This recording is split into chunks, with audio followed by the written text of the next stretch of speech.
ओम शांति।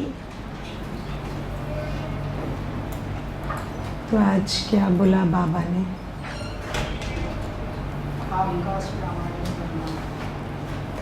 आज बाबा ने कहा हाफ कास्ट ब्राह्मण नहीं बनना।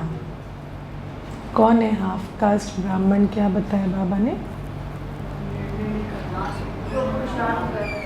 जो आधा इधर आधा उधर है ना, आधा पतित दुनिया की चाल चलन, आधा बाबा की श्रीमत के आधार से पवित्रता।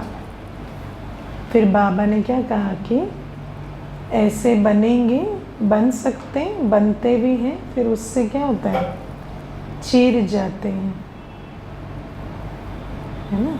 चीर जाते हैं मतलब बहुत मेहनत होती है उसमें। संगम युगी जीवन का सुख नहीं होता। ऐसा लगेगा जैसे कोई टास्क कर रहे हैं, है ना, क्योंकि पवित्रता नहीं है।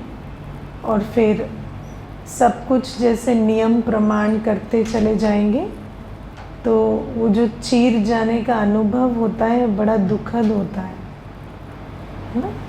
मेजॉरिटी तो ऐसे हाफ कास्ट चलते हैं ना, at least up to a certain time तो सभी हाफ कास्ट चलते हैं।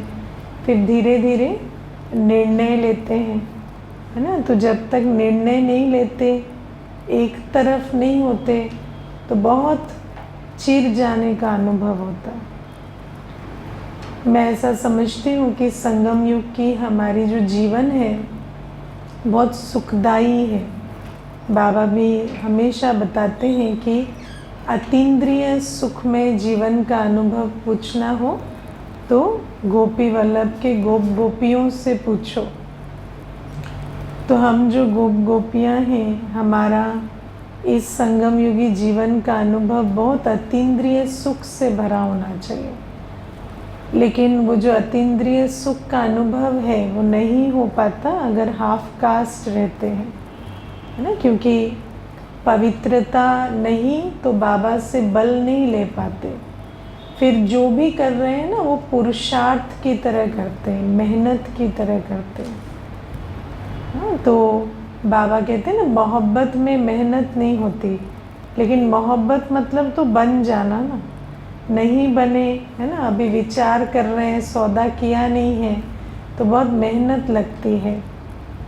मुझे याद है एक बार जानकी दादी जी अपना अनुभव सुना रहे थे कि जब ज्ञान में आए तो बहुत ये पुरुषार्थ शब्द यूज़ करते थे, है ना। तो बहुत भारी होकर पुरुषार्थ करते थे। तो एक बार मनमोहिनी दीदी ने कहा उनको कि इतना मेहनत से क्या पुरुषार्थ करते हो, है ना, मौज वाला पुरुषार्थ करो। तो फिर दादी बताते तब से मैंने मौज वाला पुरुषार्थ शुरू किया। माना यही जो एक तरफ पूरी तरह हो जाना और अपने को आत्मा समझ पूरा सरेंडर होके बाबा के प्यार में चलना, ये बहुत सहज पुरुषार्थ है। और सचमुच देखा जाए तो राजयोग बहुत सहज है। ये तो हम, है ना, खुद ही खुद जाल बुनते हैं, उसमें फंसते हैं, है ना। ऐसे ना करें तो कैसे चले, वैसे ना करें। अरे तुम पूरा चल के तो देखो, क्यों नहीं चल सकते, है ना। लेकिन अपने ही अंदर ये हो जाएगा, वो हो जाएगा, वो बुरा मानेंगे, ये टूट जाएगा, वो बिखर जाएगा, ऐसा सोचते सोचते मुझसे नहीं होगा, कल आज तो कर लेंगे, कंसिस्टेंट पता नहीं रह पाएंगे या नहीं, ऐसे कर कर के स्वयं ही स्वयं अपने अंदर जाल बुनते जाते हैं, उसमें फंसते जाते हैं। लेकिन अगर देखा जाए तो एक बार आत्मा अगर निश्चय कर ले मैं आत्मा हूँ, बाबा की हूँ, अब मुझे वही करना है जो बाबा कहता है, बस ख़त्म बात, है ना। बहुत सिंपल हो जाता है पुरुषार्थ, है ना। वही करना है जो बाबा कहता है। कैसे करना है प्रश्न नहीं है ना। कल्प किया है तो क्या मुश्किल है ना। मुझे कल कोई पूछ रहे थे ससुराल जाना है, वहाँ पर नॉनवेज बनता है, है ना। तो अभी क्या करना है, क्या करना है, मैंने बोला जाना है, बनाना है, खाना है, बस खत्म बात, इतना क्या करना है। तो इतना लंबा उन्होंने, है ना, सास की ये संस्कार हैं, ससुर के ये संस्कार हैं, ये ऐसा है, वो वैसा है, सब बताया।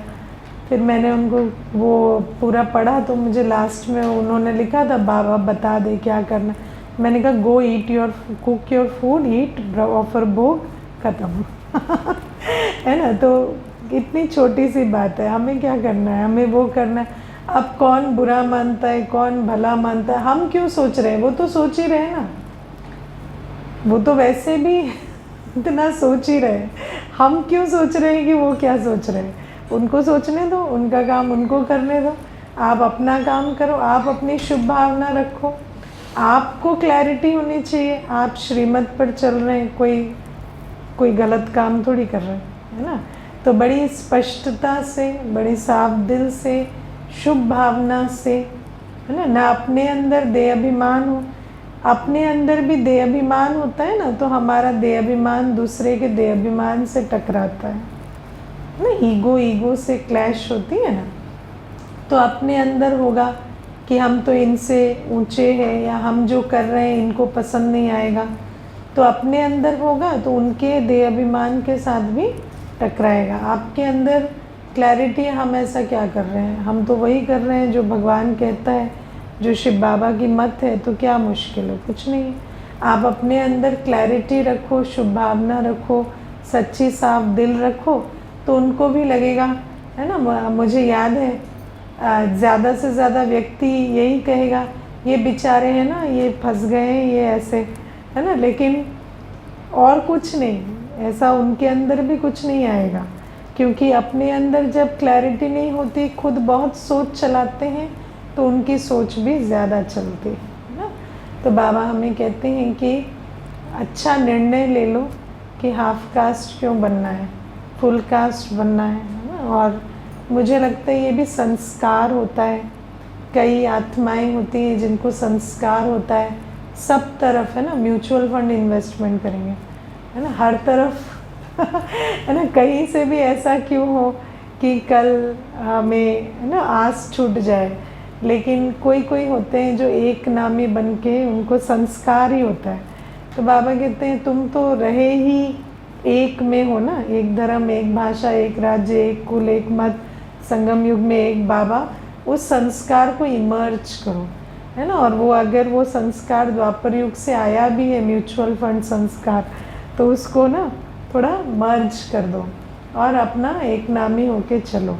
इतना कोई कन्फ्यूजन नहीं है, ब्राह्मण जीवन बहुत इजी है।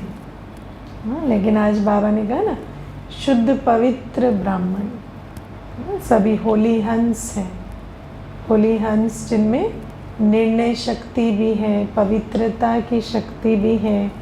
तो बाबा कहते हैं ऐसे हम ब्राह्मण हैं। और आज प्यारे बाबा हमें बुद्धि के विषय में बहुत समझाते हैं कि रावण पत्थर बुद्धि बना देते हैं और शिव बाबा पारस बुद्धि बनाते हैं। तो मैं आज विचार कर रही थी कि क्या है पत्थर बुद्धि, क्या है पारस बुद्धि। तो आप देखो कि बुद्धि कितनी कमाल की चीज़ है। बुद्धि परखती है, निर्णय करती है, और उस आधार से जो भी, देखो आत्मा भी जो चिंतन चलाती है, संकल्प, भावनाएं, आत्मा के अंदर मनन, चिंतन, मंथन, सिमरण, स्मृति की शक्ति है कि नहीं। आत्मा, हर आत्मा मनन कर सकती है। मनन की शक्ति सब में होती है। कौन ऐसा है जो मनन नहीं करता? सारे दिन मनन तो चलता है ना। हाँ, कई बच्चों को कह दोगे ना, प्रेशर कुकर की सीटी आएगी तो बंद करना, तो बार बार एक आई, दो आई, मनन करते रहते हैं ना। हर आत्मा मनन करती है। मनन की शक्ति सब में होती है। बातों को रिवाइज करना, रिपीट करना, चिंतन की भी शक्ति सब में होती है। सब 2+2 4 निकालते रहते हैं। ये ऐसा हुआ ना तो इसके पीछे ये कारण होगा, वो कारण होगा, है ना, इसके ये इम्प्लीकेशंस होंगे, ये ऐसा हुआ है तो ऐसा हो जाएगा, इस प्रकार से भी सब चिंतन करते हैं। मंथन भी अंदर कुछ न कुछ सदा चलता है, सिमरन भी चलता है ना। कोई तो है जिसको दिल याद करती रहती है ना, बार बार दिल में आता है, सिमरन भी चलता है। और कुछ तो है, कोई नहीं होगा तो कुछ होगा, कोई बात होगी, कोई काम होगा, कुछ तो होगा। और स्मृति शक्ति भी हर आत्मा में है, क्या भूलें क्या याद करें, है ना। हर आत्मा ये करती रहती है, कंटिन्यूस चलता है, क्या स्मृति में रखना है, क्या विस्मृत होना है, चलता रहता है ना। आज सारे दिन में भी आप देखना कई बातें, ऐसा तो नहीं है हम सिर्फ एक ही चीज़ सुनते देखते हैं, सैकड़ों चीज़ें होती हैं जो एक दिन में कानों को भी सुनाई देती हैं, आँखों को भी दिखाई देती हैं। लेकिन उसमें से कौन सी चीज़ को स्मृति में रखना है, किसको विस्मृत करना है, ये शक्ति हर आत्मा के अंदर होती है। लेकिन ये जो वैसे तो और सारे ही कर्म हैं, लेकिन मैं आज सूक्ष्म कर्म के विषय में भी, मैं तो आज संकल्प की भी बात नहीं कर रही, लेकिन ये जो मनन चिंतन मंथन सिमरन स्मृति है, ये जो कर्म सूक्ष्म में आत्मा सारे दिन करती है, ये भी बुद्धि के आधार से करते। जैसी हमारी बुद्धि होगी वैसा हम मनन चिंतन करेंगे। और बाबा पत्थर बुद्धि पारस बुद्धि कहते हैं ना, तो पत्थर बुद्धि जो होगा ना, वो पुरानी दुनिया की बातों को बहुत मनन चिंतन करेगा, बहुत उस पर मंथन करेगा, जिस बात का कोई सार नहीं है। दुनिया का नाम है असार संसार। इस दुनिया की बातों का आप जितना भी मंथन करें, उसका कोई सार नहीं निकल सकता, है ना। मुझे कल किसी ने अपने जीवन की घटनाएं बताई, ये हुआ फिर ये हुआ फिर ये हुआ फिर ये हुआ, मैंने भी सुन ली। उसके बाद मुझे कहती, दीदी ये अच्छा हुआ या बुरा हुआ? तो मैंने कहा वो मैं कैसे बताऊं। हाँ, तो मुझे कहती कि आप बताओ। तो मैंने कहा हमारे हिसाब से तो सब अच्छा हुआ, है ना। तो कहती क्या अच्छा हुआ? मैं बोली ठोकर लगी है तब तो आके बैठे हो ना, तो हमारे हिसाब से तो बहुत अच्छा हुआ है ना, सब कुछ अच्छा हुआ। तो कहती आप लोग तो हर चीज़ में अच्छा कह देते हो, मेरी यहाँ ज़िंदगी बर्बाद हो गई, आपको लग रहा है अच्छा हुआ। तो मैंने कहा वो तो देखो, अभी मैं आपको कहूँ आपकी ज़िंदगी आपके कर्मों के हिसाब से बर्बाद हुई तो आपको अच्छा नहीं लगेगा सुनने में, है ना। इसीलिए हमें तो बाबा ने ये बुद्धि दी है कि कोई अगर बर्बाद करके भी बैठे तो हम तो यही कहेंगे कि कल्याणकारी ड्रामा है, बर्बाद करके कम से कम आके बाबा के पास तो बैठे ना, अभी तो अक्ल ले लो, अभी तो आके जाके सुधार दो, है ना। तो बाबा हमें कहते हैं कि ये जो बुद्धि है, पत्थर बुद्धि पारस बुद्धि, उस आधार से सब कुछ चलता है। ये बुद्धि ही अंदर सूक्ष्म कर्म स्थूल कर्म हर चॉइस, ये भी कर्म है ना जो सूक्ष्म में चलते हैं, क्या मनन करना है, क्या चिंतन करना है, क्या मंथन करना है, ये सारे बुद्धि के आधार से होता है। और जितनी पत्थर बुद्धि होती है, पुरानी दुनिया की बातों में बहुत मनन चिंतन सिमरन चलता है ना। किसी पतित को किसी विकारी को खूब सिमरते रहेंगे सारे दिन बैठकर, है ना। उसकी देह को, उसके, है ना, मोहवश उसने जो कर्म किए उसको, पता नहीं कितनी चीज़ों को सिमरते हैं। और स्मृति में भी आप देखना, स्मृति शक्ति भी कैसी होती है। अगर बुद्धि पत्थर बुद्धि है तो सारे दिन में 5000 बातें हुई, लेकिन आपकी जो दिल में दुख दे ना, वो बात स्मृति में रह जाएगी, कहेंगे ये निकलती ही नहीं है। तो तुम्हारी बुद्धि ऐसी है ना। तो बुद्धि जो है वो पिक एंड चूज़ करती है, सारा परखना निर्णय करना ये बुद्धि करती है।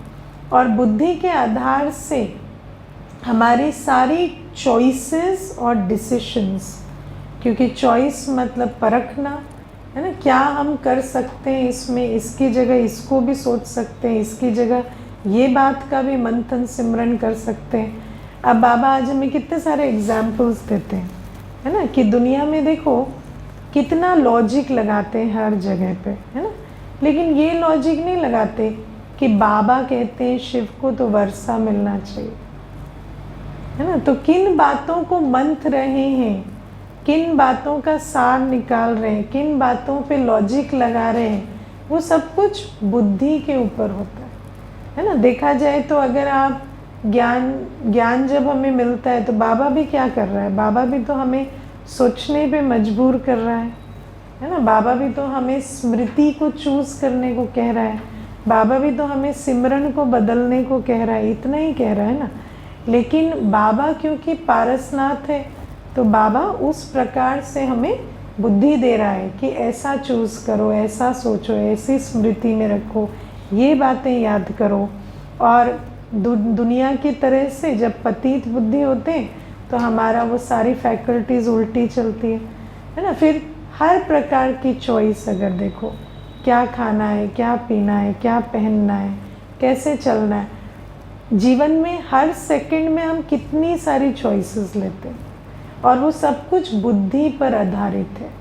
और बुद्धि पारस बुद्धि बनती है जितना जितना हम बाबा को याद में रखते हैं, है ना। बाबा का ज्ञान, बाबा का प्यार, बाबा के गुण, बाबा की मत जितना हम बुद्धि में चलाएंगे, बाबा की याद जितना दिल में बिठाएंगे, उतना हमारी बुद्धि परिवर्तन होती जाती है और उस आधार से हमारे सूक्ष्म और स्थूल दोनों कर्म बदलते हैं, है ना। मैं समझती हूँ सूक्ष्म कर्म भी बहुत बदलते हैं। आप देखना, आप बहुत अच्छा अमृत वेला करते हैं ना, तो आपके अंदर ये जो 5 बातें हैं ये बदलने लगते हैं। आपका चिंतन मंथन सिमरन ये बदलने लगता है, आपके अंदर वो चेंज आता है। तो ये जो बाबा की याद से, बाबा की मत पर चलने से, बाबा की मुरली सुनने से, बाबा के प्यार को अनुभव करने से हमारी बुद्धि पारस बुद्धि बनती है। और पारस बुद्धि जो कर्म के प्रति, चाहे सूक्ष्म कर्म चाहे स्थूल कर्म, जब उनके प्रति चॉइसेस लेती है तो वो चॉइसेस हमें श्रेष्ठ की तरफ, सद्गति की तरफ लेकर जाते हैं। तो बाबा आज ही हमें बताते हैं। और एक बात मैं आज विचार कर रही थी कि बुद्धि ही परखती निर्णय करती है ना, तो बुद्धि ही प्रश्न पूछती है ना? आप देखना, पतित के प्रश्नों में और पवित्र के प्रश्नों में बहुत अंतर होता है ना। पतित बुद्धि होते हैं ना, उनके प्रश्न अलग होते हैं और पवित्र बुद्धि के प्रश्न अलग होते हैं, है ना। और आपको एक बात पता है, गूगल में आपको क्या आंसर मिलेगा वो किस पे डिपेंड करता है, आपके प्रश्न पे।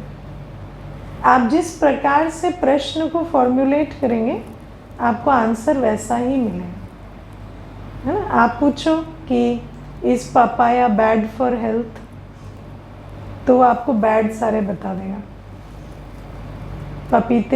पपीता शरीर के लिए खराब है तो वो सारे बैड इफ़ेक्ट्स बता देगा ना। आप लिखो इज पपीता वेरी गुड फॉर हेल्थ, वो बता देगा ना। बहुत अच्छी ये मशीन है कि, और मैं कभी कभी विचार करती हूँ कि सृष्टि भी ऐसी ही है। तो उत्तर तो अलग चीज़ है, प्रश्न पूछने का अक्ल, ये बहुत बड़ी बात है ना। इसीलिए मैं कभी कभी बहुत इस बारे में विचार करती हूँ कि जब दादियाँ आपस में मिलते होंगे तो क्या प्रश्न उत्तर करते होंगे, आपस में जब रूहान करते हैं तो किन प्रश्नों को लेकर विचार करते हैं, तो और क्या उसके उत्तर निकल कर आते हैं। तो ये बड़ी रमणीक बातें हैं जो हमें सोचनी चाहिए। तो बाबा आज हमें कहते हैं कि ये जो प्रश्न भी है, आप देखो दुनिया में, मुझे कभी कभी मैंने देखा कि ज्ञान में आएंगे, शांति का अनुभव हो रहा है, अच्छा लग रहा है, बहुत अच्छा लग रहा है, योग भी कर रहे हैं, लेकिन फिर पूछेंगे, मुंह खोलेंगे ना, मुंह खोलते ही पूछेंगे आप लोगों का खर्चा कैसे चलता है ना। तो मैं उनको बोलती हूँ, आप यहाँ आए, आपको शांति का अनुभव हुआ, हाँ, अच्छा लगा, हाँ, आपने ये नहीं पूछा ये वायुमंडल कैसे बनता है हम कैसे बनाएं, क्या करें जीवन में जो ऐसा हम भी बने या हमारे घर के वाइब्रेशन भी ऐसे बने। आप ये क्यों पूछ रहे हो? देना है आपको, देना है तो दे दो, पूछने की क्या बात है है ना। लेकिन उल्टे प्रश्न उल्टी बुद्धि से निकलते। मैं उनको बताती हूँ, आज पहला दिन है, अब हम यही करते रहें। पहले दिन ही आपको खर्चा और फाइनेंस और अकाउंटिंग समझाते रहें कि आप कुछ ज्ञान भी समझेंगे, कि आप यहाँ ऑडिट ही करते रहेंगे, है ना। तो मैं तो बोलती भी हूँ ऐसे क्योंकि उल्टे प्रश्नों के कोई सुलटे उत्तर नहीं होते, है ना। तो प्रश्न पूछने का भी अक्ल नहीं होता। एक भाई आया, पहले दिन ही पूछ लिया। सब लोग कहते हैं यहाँ पर भाई बहन बना देते, क्यों? तो मैंने उसको पवित्रता की बात समझा दी। फिर हर दिन मुझे कहता रहता, ये पवित्रता मेरी समझ में नहीं आती। तो मैंने कहा, मैंने बताई आपको, आपने पूछी, आप क्यों आते ही लपक पड़े पवित्रता में? मैंने तो नहीं बताया था आपको। अब आपने जो अपने बुद्धि में डाला है ना, अब आप उसको संभालो, मैं नहीं संभाल सकती। आपने मुझे पूछा, मैंने आपको बता दिया। आप तो इंतज़ार किए ही नहीं। मैं आपको बताती ना भाई बहन बनने के लिए, तब आप मुझे कहते। मैंने तो आपको बताया नहीं, आप पहले ही शुरू हो गए। तो अब जो आपने किया है वो आप संभालो, मैं उसको नहीं संभालती। मैं आपको कोई उत्तर और नहीं दे रही हूँ कि यह मुझे ठीक लगता है। अब यही करते रहे, रोज़ यही बात एक चलती रहेगी। आपको ना आत्मा का परिचय मिला, ना परमात्मा का। आप क्यों पहले से भरे पड़े हुए आए थे? तो वो मुझे कहता है, हाँ बात तो आपकी ठीक है, आपने मुझे बताया नहीं था, मैं खुद ही पूछा। तो मैंने कहा, देखो बुद्धि कैसी होती है। पहले ही आपने आते ही जिस बात में आप फंसने वाले थे वो आपने ही शुरू कर दी, और फिर जिस बात से आपको शक्ति मिलनी थी उस बात पे आप पहुँचे ही नहीं। तो ये बुद्धि ऐसी होती है ना। तो बाबा हमें कहते हैं कि ये जो पारस बुद्धि है ना, जितना जितना तुम बाबा की याद में बैठेंगे, अपने अंदर पवित्रता को धारण करेंगे, आप रियली वो प्रश्न पूछेंगे जो मैटर करते हैं। आपको मुरली में भी वो बातें सुनाई देंगी जिससे स्वउन्नति का, पुरुषार्थ का लेना देना है। जिन बातों का हमारी स्वउन्नति से, पुरुषार्थ से कोई लेना देना नहीं, हम क्यों उनमें फंसते हैं, है ना। और देखो, स्वउन्नति पुरुषार्थ भी स्टेज के हिसाब से होता है ना। मेरी जो स्टेज है आज, है ना, मेरी स्टेज है ओवर थिंकिंग की। मेरे को मुसीबत पड़ी हुई कि कर्मातीत अवस्था क्या होती है। अरे पहले तो तुम ओवर थिंकिंग से राइट थिंकिंग पे तो आ जाओ। कर्मातीत अवस्था पे अभी तुम क्यों जाते हो, है ना। तो बुद्धि क्या है? बुद्धि है कि मैं जिस स्थिति में, जिस स्टेज में आज हूँ, आज मुझे ऐसा क्या समझना है, क्या करना है जिससे मेरी स्वउन्नति हो। फिर कहेंगे कर्मातीत स्टेज तो बहुत डिफिकल्ट है, हम तो ज्ञान में नहीं चल सकते। लेकिन बाबा ने तो तुम्हें आज कहा ना कि तुम अपने को आत्मा समझो, इतना तो शुरू करो।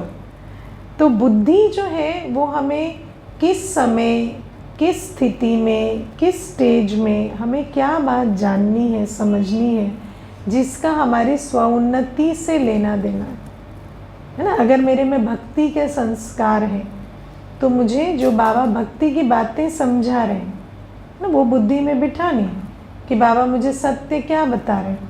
आज बाबा ने कितना अच्छा कहा, बाबा बाबा सिर्फ शिव बाबा को कहते, कृष्ण को कभी बाबा नहीं कहते।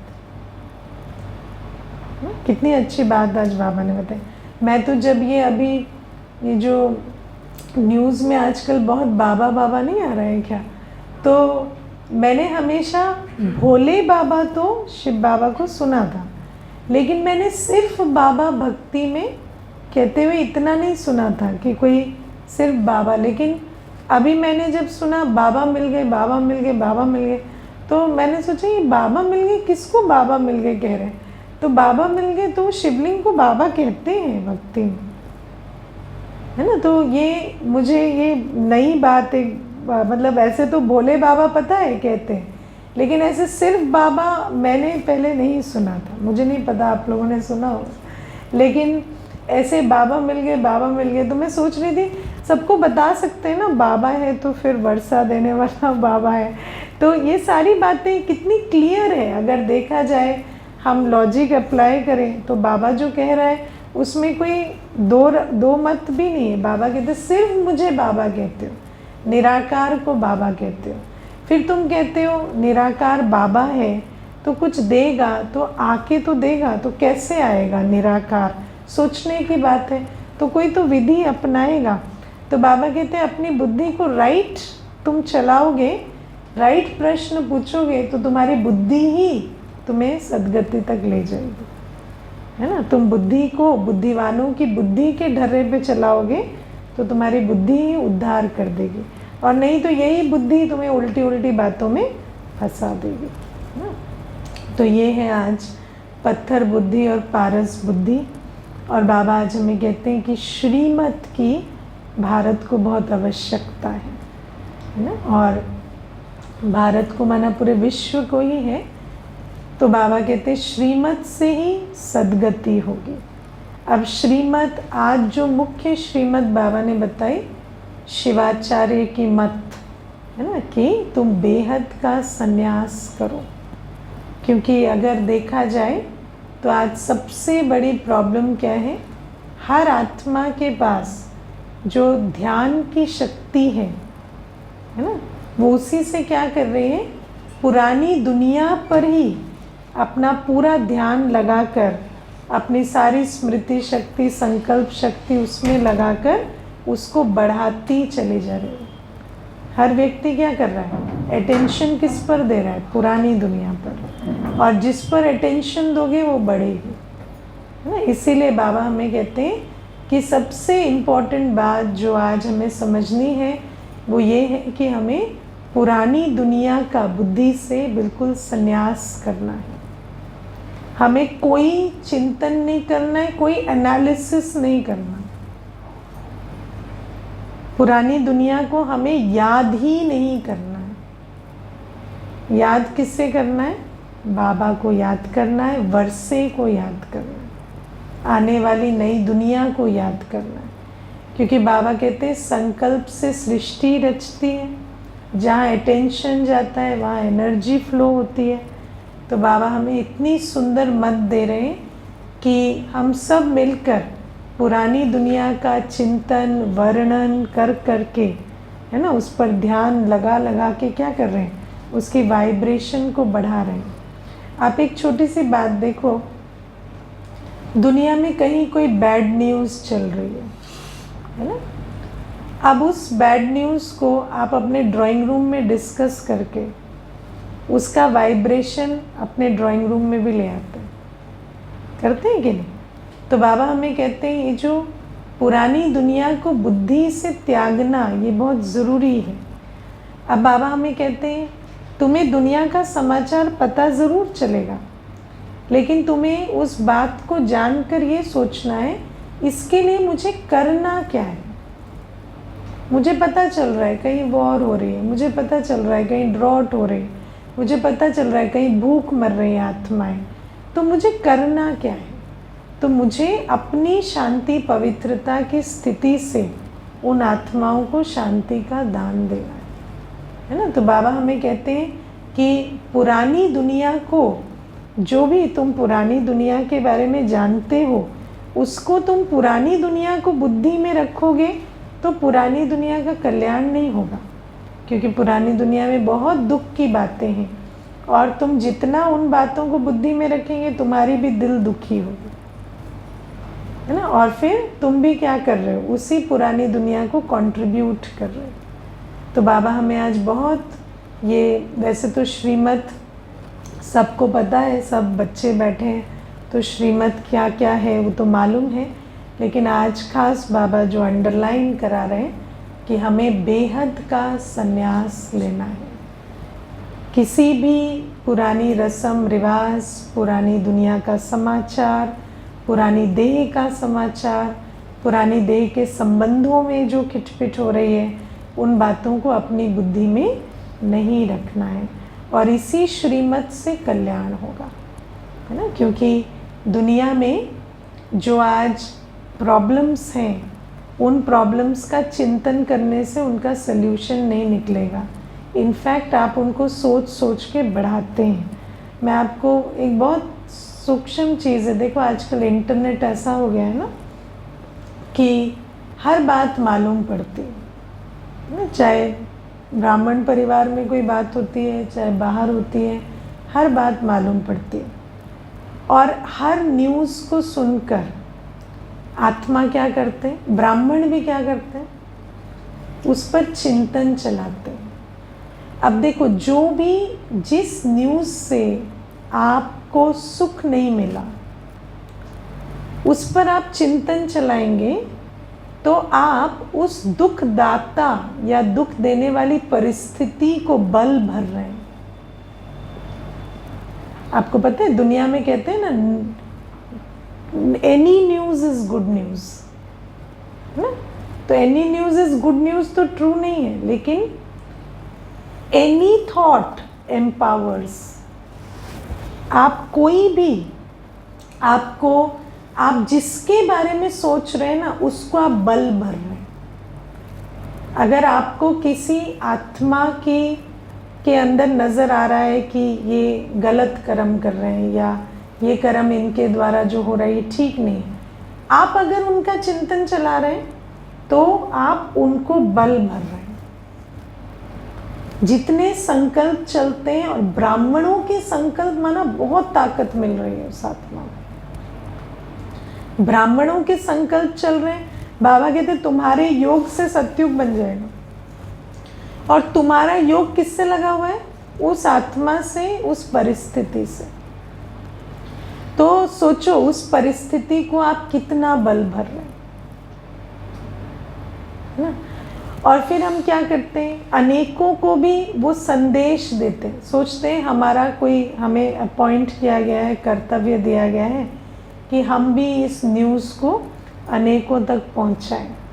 लेकिन बाबा कहते हैं ये बहुत बड़ा पाप है। बाबा ने जब हमें कहा कि तुम्हें बेहद का वैरागी बनना है, तुम्हें क्या लेना देना है, पुरानी दुनिया में ऐसी ही बातें होंगी, यही बातें होंगी, तुम्हें सुनना है और बुद्धि से उसको तज देना है और अपने अंदर एक डिसीजन लेना है कि इस परिस्थिति के लिए मैं क्या कर सकता हूँ, मुझे कि कौन सा वायुमंडल बनाना है, मुझे मेरी सेवा में क्या तीव्रता लानी है, मुझे किस प्रकार की मनसा सकाश देना है, बाबा की याद का चार्ट कितना बढ़ाना है। बस ये डिसीजन लो और ख़त्म। इससे ज़्यादा हम कुछ नहीं कर सकते, है ना। तो बाबा हमें कहते हैं, इसीलिए ये जो श्रीमद् बाबा देते हैं कि बुद्धि से संन्यास करो, बेहद का संन्यास करो, इसी से ही सद्गति होगी। ये बहुत इम्पोर्टेंट है आज। बाकी तो सबको सब श्रीमद् पता है, लेकिन आज जो अंडरलाइन कराया वो बता दिया। और संकल्प देखो, मन और बुद्धि है तो संकल्प भी चलेंगे और ध्यान की शक्ति भी कहीं ना कहीं जाएगी, तो उसको भी ठिकाना देना पड़े, है ना। मन को क्या संकल्प लेने हैं, किस स्वमान में रहना है, बुद्धि को कहाँ लगा कर रखना है, उसका भी हमें प्रबंध करना पड़े। नहीं तो कहाँ जाएगी, पुरानी दुनिया में ही जाएगी, है ना।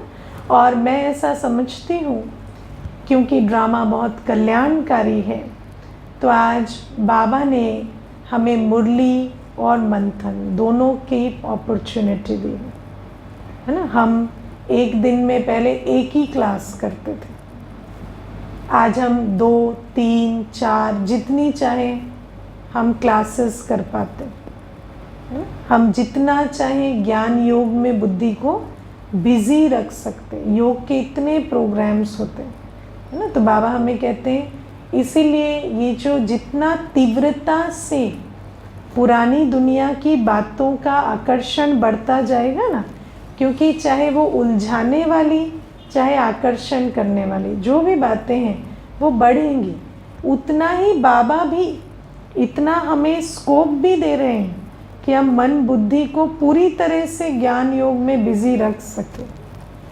है ना। तो बाबा हमें कहते हैं लेकिन चॉइस तो तुम्हें खुद को ही लेनी पड़ेगी, है ना। माया जो है, माया भी अपना फोर्स तो पूरा ही बनाती है, लेकिन हमें बहुत ध्यान से चलना होगा। और प्यारे बाबा, कल भी मैंने मुरली में इस बात को नोट किया था। बाबा ने कल भी कहा था कि तुम बाबा को याद करते हो तो बाबा तुम्हें बल भरते हैं माया पर जीत पाने के लिए, है ना। और आज भी बाबा ने इसको अंडरलाइन कराया कि सर्वशक्तिवान क्यों कहते हैं बाबा को, क्योंकि बाबा हमें माया पर जीत पाने की शक्ति देते हैं, है ना। और बाबा की मत के बिना, है ना, बाबा ने आज अपनी मत के बारे में भी बताया कि मेरी मत का ही गायन है, जो मुझे कहते हैं ऊंचे ते ऊंचा, तो मैं ऐसा क्या देता हूँ, मैं ऐसी मत देता हूँ जिस मत को तुम अपने जीवन में धारण करो तो तुम्हारे अंदर शक्ति आ जाती है ना। बाबा हमें कहते तुम हो ही पवित्र, तुम्हारा आदि अनादि स्वरूप ही पवित्र, तुम वही हो जिनकी देवताएं रूप में पूजा हो रही है आज। तो बाबा कहते तुम मेरी मत पर चलो, तुम मेरी मत को अपनी मत बनाओ, बुद्धि में धारण करो, तो तुम्हारे अंदर क्या बल आ जाता है, हाँ, विकारों को विजय पाने का बल तुम में आ जाता है। कितनी कितनी स्मृति, बाबा के हमें कितना बल देते हैं स्मृति के आधार से। गुलजार दादी जी अपने अनुभव में एक बार बताते थे कि छोटे छोटे थे ना जब यज्ञ में आए, तो बाबा तो बच्चों को हर प्रकार की सेवा सिखाते। तो बाबा ने दादियों को, छोटे छोटे बच्चे थे, सोचो नौकर चाकर वाले घर से आए थे, कभी एक गिलास पानी भी नहीं उठाया था, और बाबा ने कहा कि जूते हैं ना तुम लोगों को सिलने हैं, अपने जूते खुद सिल के बनाने हैं, ठीक है। तो दादी ने कहा बाबा ये तो बहुत मोटा सुआ होता है, और ये जो हमारे हाथ है बहुत कोमल है, तो इसमें चुभ जाएगा तो नुकसान हो जाएगा, है ना। तो डर तो लगता है ना ऐसा सुआ उठा के सिलने में, छोटे छोटे बच्चे। तो ये ना कोई भाई को दे दो बाबा, है ना, कोई भाई करके दे, हम बहनें तो बहुत कोमल है ना, अभी नहीं हो सकता। तो बाबा ने कहा अच्छा बच्ची, तुमने क्या 84 जन्म बहन के ही लिए, स्त्री चोले में ही लिए 84 जन्म? तो बोले नहीं, पुरुष चोले में भी लिए हैं, आधे आधे लिए हैं, तो कई जन्म पुरुष चोले में भी लिए। तो बोले वो संस्कार भी तो है कि नहीं है, है ना। तो हाँ है, तो उस संस्कार से सिलाई करो, है ना। तो दादी कहते थे कि हम छोटे छोटे थे, लेकिन यज्ञ की पूरी संभाल, पूरी सेवा हम कैसे करते थे? स्मृति के बल से। बाबा हमें स्मृति दिलाते थे कि तुम सिर्फ ये नहीं हो जो तुम आज अपने आप को देख रहे हो, ये शरीर की तुम्हारी आयु नहीं है, ये तुम्हारा कोई सिर्फ यही तुम्हारी योग्यताएं नहीं है जो आज तुम देख रहे हो। तुम अपने आदि अनादि गुणों को, शक्तियों को स्मृति में लाओ। तो बाबा हमें कहते हैं कि मैं तुम्हें सर्व शक्तियाँ देता हूँ, है ना। और वो जो शक्तिशाली तुम्हें बनाता हूँ किस आधार से? बाबा हमें श्रेष्ठ स्मृतियाँ दिलाते, और श्रेष्ठ स्मृति से शक्तिशाली स्थिति बन जाती।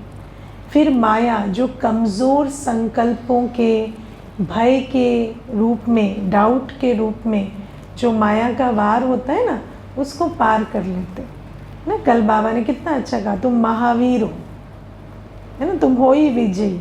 हमेशा याद रखो, बात आई, कोई बात नहीं, बात तो आएगी, लेकिन मैं महावीर हूँ। तो बाबा ही है जो हमें ऐसे श्रेष्ठ स्मृतियों से शक्तिशाली स्थिति संपन्न बना देते। तो बाबा हमें बताते हैं कि दुनिया में बहुत प्रकार की शक्ति होती है, हर शक्ति का अपना उपयोग होता है, लेकिन रावण पर जीत पाने की शक्ति, विकारों पर, कमज़ोर संकल्पों पर विजय पाने की शक्ति एक प्यारे बाबा ही देते हैं। और वो भी कैसे, श्रीमत के आधार से श्रेष्ठ स्मृतियाँ जगाकर, है ना, आत्मिक स्मृति, देवता स्थिति में हमारी जो अवस्था थी उसकी स्मृति। इसीलिए तो बाबा बार बार कहते हैं ना, स्वदर्शन चक्र फिराओ। स्वदर्शन चक्र फिराना माना अपने अनादि आदि स्वरूप में स्थित हो जाओ, उन शक्तियों को, गुणों को इमर्ज रूप में अनुभव करो, है ना। तो बाबा ये बताते हैं।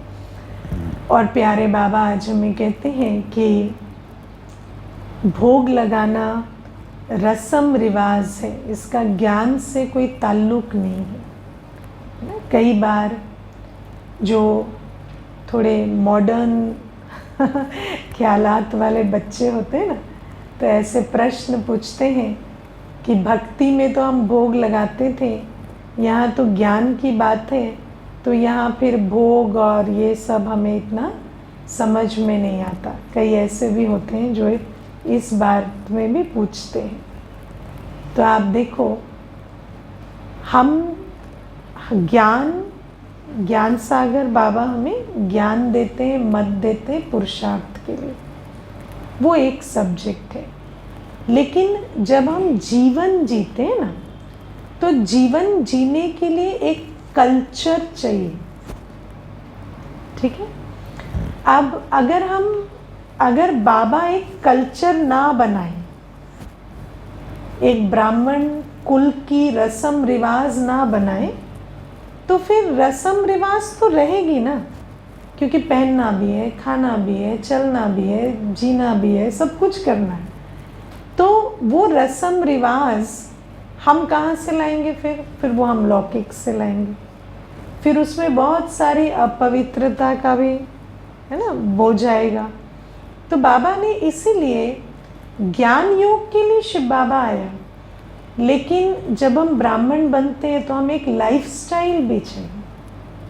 तो उस लाइफस्टाइल में फिर ये बातें हैं ना, भोग लगाना, बाबा की याद में बनाना, ना, गीत चलाना, फेस्टिवल मनाना।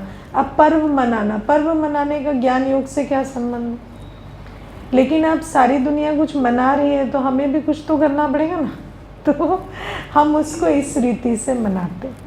तो लाइफस्टाइल तो चाहिए ना, है ना। जैसे अभी देखो कि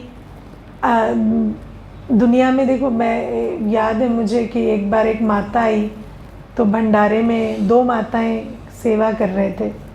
तो वो माता जो है ना, उसने रोटी बेल के चकला जो था वो डाल दिया धोने में। तो कहती है हमारे यहाँ तो ना ऐसे चकला रोज़ नहीं धोते, हम पोंछ के रख देते हैं, हफ्ते में धोते हैं। तो कहती कि दूसरी माता कहती है अब चकला धोने में क्या है, वो तो रोज़ धो सकते हैं ना, साफ़ रहता है तो धोना चाहिए। फिर वो दोनों मेरे पास आ गए थे, बाबा क्या कहते हैं दीदी? तो बाबा ने चकले के बारे में तो कुछ कहा नहीं कि क्या करना है, लेकिन मैं समझती हूँ कि बाबा ने स्वच्छता के बारे में कहा है तो धो के रख सकते हैं। तो ये जो, अब देखो हर चीज़ के बारे में आपको रस्म रिवाज तो चाहिए ना, आप क्या कैसे करें। अगर वो फिक्स नहीं होगा तो नेचुरल है कि वो ओपन टू इंटरप्रिटेशन हो जाएगा, वो हर कोई अपने रीति से करने लगेगा। तो इसीलिए बाबा ने हमें पहनने के लिए, बनाने के लिए, खाने के लिए, हर चीज़ के लिए विधि बताई है। क्योंकि जब भी आत्मा का संस्कार ऐसा है कि अगर आत्मा को क्लैरिटी से बताओ नहीं कि ये ऐसे करना है, वो वैसे करना है, अगर एक रस्म रिवाज ना बनाओ तो फिर वो कंफ्यूज होती रहेगी और अपने हिसाब से कुछ भी करती रहेगी, है ना। इसीलिए आप देखो कि यज्ञ में भी कोई शरीर भी छोड़ता है तो उसको भी कैसे, उस शरीर का भी देखो, आत्मा है, आत्मा निकल गई ज्ञान के आधार से, तो अब उस शरीर के साथ हमारा कोई लेना देना नहीं है। लेकिन अगर आप उसके लिए एक विधि नहीं बनाएंगे तो शरीर क्या होगा, ख़त्म तो नहीं हो जाएगा ना, उसको तो आपको रेस्पेक्टफुली डिस्पोज तो करना पड़ेगा ना। तो उसकी भी एक रस्म रिवाज बनानी पड़ती है। तो बाबा कहते हैं तुम ब्राह्मण भी बनते हो तो भी तो देह में हो ना, तो देह में हो तो सारे कर्म तो करोगे, तो कर्मों के लिए रस्म रिवाज तो चाहिए, है ना। तो इसीलिए ब्राह्मण कल्चर को भी हमें बहुत मानना होता है, क्योंकि इसमें यूनिफॉर्मिटी आती है, क्लैरिटी आती है। तो बाबा हमें कहते हैं भोग लगाना भी क्या है, कल्चर है कि और हाँ ब्राह्मण कल्चर ज्ञान के साथ सम्मत है, क्योंकि जैसे हम समझते हैं कि जिसको हम याद करते हैं उसकी शक्ति आती, तो भोग में भोजन में शक्ति भरे तो बाबा की याद में भोजन बनाना, भोग लगाना, ये ज्ञान सम्मत कर्म है, इसीलिए इसको ब्राह्मण कल्चर कहा जाता है। ठीक है, तो ये बातें हमें बहुत समझकर क्लैरिटी से चलनी होती है। और प्यारे बाबा आज हमें कहते हैं कि जब तुम भोजन खाते हो तो ऐसे अनुभव करो जैसे तुम शिव बाबा के साथ भोजन पा रहे हो, है ना। जानकी दादी जी एक जैसे आजकल क्या होता है कि दवाई खाते हैं तो क्या करते हैं, ऐसे एक खट्टे एक उठाते हैं और मुंह में डाल देते हैं और पानी पी लेते हैं। दादी जब दवाई खाती थी तो एक एक दवाई ऐसे लेती थी, बाबा की याद में प्यार से खाती थी, एक एक गिट्टी बाबा की याद में प्यार से खाना ना। तो बाबा कहते हैं समझो भोजन आत्मा कार्य शरीर के द्वारा, तो आत्मा को अगर नरिश करना है तो हमें एक एक गिट्टी में बाबा की याद की ताकत भरनी होगी। और जब उस रीति से भोजन खाएंगे तो भोजन भोजन नहीं ब्रह्मा भोजन है ना, भोग का काम करेगा। और ब्रह्मा भोजन का क्या गायन है, हाँ, शिव का भंडारा भरपूर कालकंटक सब दूर, है ना। तो जो शिव बाबा के भंडारे से जो श्रीमत पर भोजन स्वीकार करते हैं, कला कलेश उनके जीवन में कभी प्रवेश भी नहीं करता। ठीक है, ओम शांति। भी मीठे बाबा को बड़े प्यार से सभी भोग स्वीकार कराएंगे, भोग लगाएंगे।